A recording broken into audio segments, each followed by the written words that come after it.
Gear up, Scooter fam. Today I thought I'd take a look at some top top list scooters that would be on my Christmas list. If I were to make a Christmas list, what would it consist of for my top scooters? Now this is not having to do with necessarily the best value. When I'm going to purchase a scooter, I'm looking at all those things, but just for the purposes of this video and for a little fun, I wanted to focus on just whatever scooter I thought was cool, some of my favorite scooters at the moment. So if anyone out there wants to buy me a Christmas gift, these would be my top 5 on my Christmas list. Number 1 is the Cabo Wolf King GT. There's several things that I like about it. The GT Pro, not the GTR. I like the GTR too, but there are things I like about the GT Pro that is probably a little better. So right now you can get the GT Pro on Cabo's site for $29.99 for Black Friday.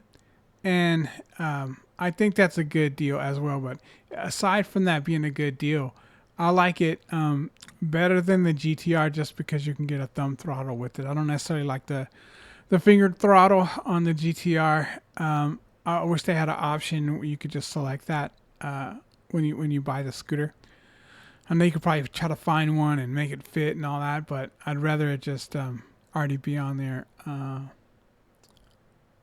Or they add it to the package. I'll be fine with them adding it to the package. So if this thumb throttle kit here worked for the GTR, that would be fine. I'm not sure if it would or not, but in any case, they should offer it like they do this one, just so it would come with it. But in any case, for this money, you get still 60 miles per hour, over 50 miles of range at top speeds.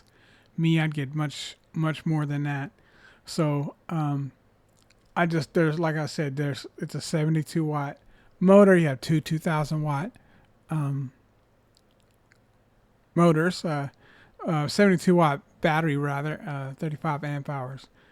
And so this is just a beast scooter, period. I think it's once again, I'm not necessarily talking about value, although this one does happen to fall into that category as a really good value.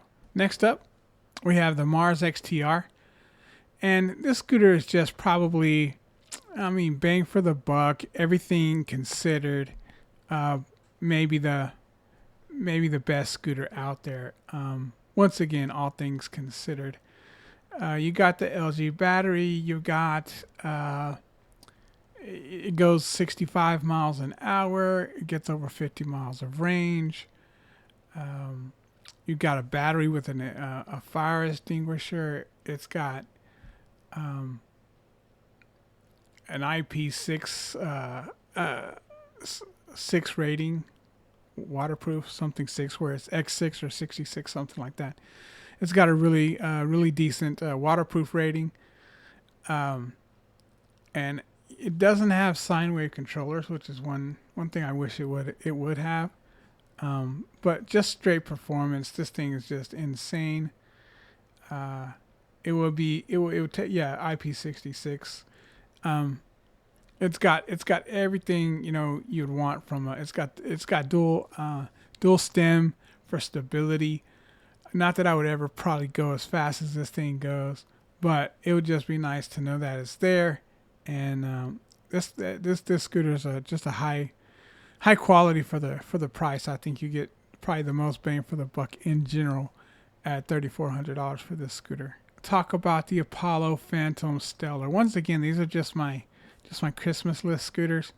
Right now, I don't necessarily think this scooter is worth $3,500, but I'm not thinking about price necessarily. I'm just thinking about it's cool. And I gotta admit, a 60 volt Phantom that goes like over 50 miles an hour is intriguing, and it looks cool. It looks more like the Pro, so it's kind of a little bit of a a slimmed down, faster version of the Pro, which is pretty cool. So at the moment, this is one of the cooler scooters out, I think, to be honest, and I really like it. And if I was just gonna, ask someone for this as a Christmas gift, the Apollo Phantom Stellar 60 volt would be on my list. Next up is the InMotion RS.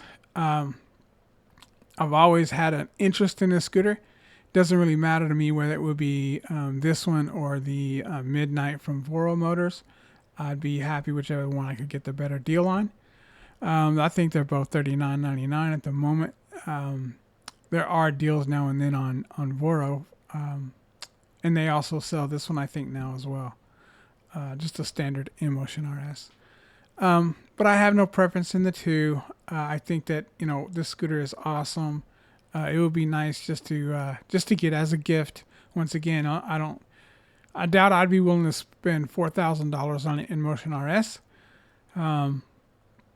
But if someone wanted to gift it to me, I would love it.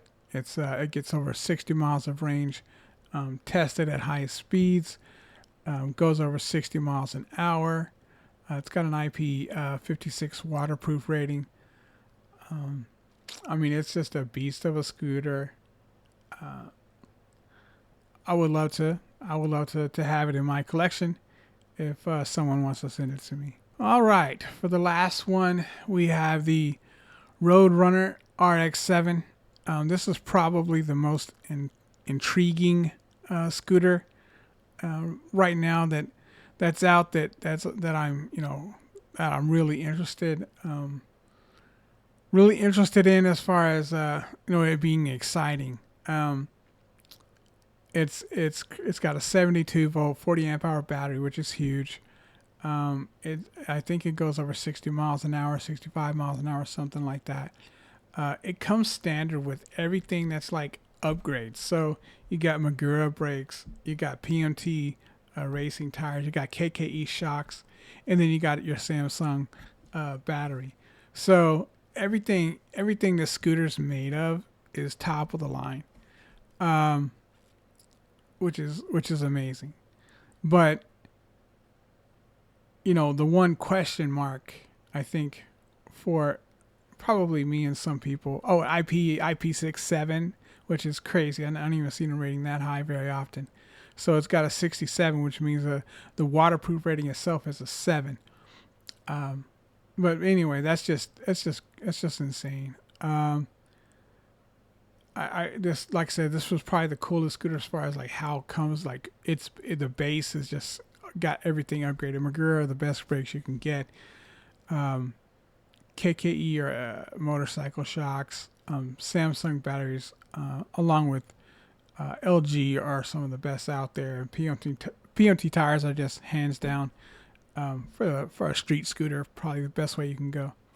So, like I said, the one question is the luminescent lighting. I've seen at least one report of this having a problem with it getting little specks showing up there. I've seen it at other places too, although they didn't report it. I've seen it pop up on a couple of photos and videos. So it's a real thing. I don't know what they're doing about it. It would make me feel better if they would just come out and say, yes, we're having this problem. Here's what we're doing about it. But I'm not hearing a lot, and they're trying to pretend like the problem doesn't exist, which is unfortunate, and it still leaves a lot to be questioned. So I'm waiting. I'm not ready to purchase the scooter anyway, but I'm really just paying attention to see how many more people start reporting this. I follow some boards on social media groups and so forth, and so I know a couple of people who have these scooters that haven't reported any problems yet, but they only got them fairly recently. So I'm gonna wait and maybe ask one of them how's it going with the scooter. I think they have a YouTube channel as well. So in any case, that's the last scooter on my Christmas list, the Roadrunner RX-7. this is just a quick fun video to talk about some of the most exciting scooters that I think are just awesome. And if I had to make a Christmas list of scooters, and the five that I would be most interested in, these will be it. If you enjoyed this video, you found it helpful, please like, share, and subscribe, and happy riding.